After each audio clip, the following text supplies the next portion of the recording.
अस्सलामुअलैकुम दोस्तों, आज આપણે કોર્નર સ્ટીક બનાવીશું। તેને આપણે 3 ભાગમાં કટ કરી નાખીશું। ગોળાને આ રીતે 3 ભાગમાં એને કટ કરી નાખવાનું છે। આપણે એને 3 ભાગમાં કાપી કાઢ્યું છે। હવે આ રીતે વચ્ચેથી એને કટ કરી નાખવાનું છે। વચ્ચેથી એને કાપી કાઢવાનું છે। આ રીતે બધાને આપણે કટ કરી નાખવાના છે। આપણે કોર્નની અંદર આ રીતે સ્ટીકને જવા દેવાની છે। ધીરે ધીરે આપણે અંદર નાખી દેવાની છે એને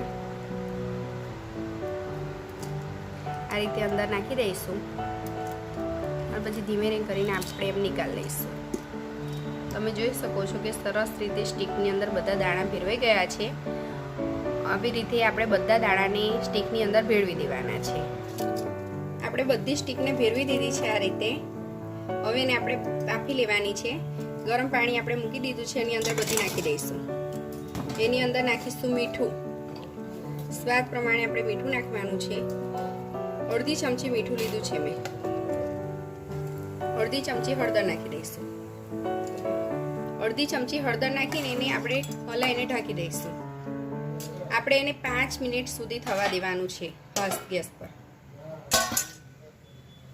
આપણા કોર્ન તૈયાર થઈ ગયા છે, એને નીકાળી લઈશું। આપણે એની અંદર આપણે નાખીશું 2 ચમચી જેટલો કોર્નફ્લોર અને 2 ચમચી જેટલો આપણે ચોખાનો લોટ નાખીશું। મીઠું આપણે કોર્નફ્લોર અને ચોખાના ભાગનું નાખવાનું છે। થોડા આપણે જે કોર્ન એ કર્યા હતા તેના ભાગનું તો આપણે નાખી દીધું હતું। હવે એને સરસ રીતે મિક્સ કરી દઈશું। થોડુંક જીરી કમથોર લઈને અંદર આપણે પાણી નાખીશું। પાણી નાખીને આપણે બધું સરસ રીતે મિક્સ કરી દેવાનું છે। આપણે એને ફ્રાય કરી લઈશું। આ રીતે બધી સ્ટીકને આપણે ફ્રાય કરી લેવાની છે। આપણી બધી સ્ટીક તળાઈ ગઈ છે, આપણે એને નીકાળી લઈશું અને બીજી બી એવી રીતે તળી કાઢીશું। આપણે હવે એની ઉપર ચાટ મસાલો નાખી દઈશું અને એને સરસ રીતે આપણે હલાવી દઈશું।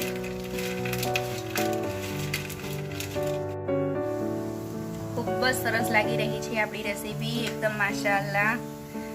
તમે જરૂરથી ટ્રાય કરજો, દોસ્તોમાં શેર કરજો અને અમારી રેસીપી કેવી લાગી તે કોમેન્ટમાં લખજો અને અમારી ચેનલ ટેસ્ટ ઓફ ખત્રીને સબસ્ક્રાઇબ કરવાનું ભૂલશો નહીં।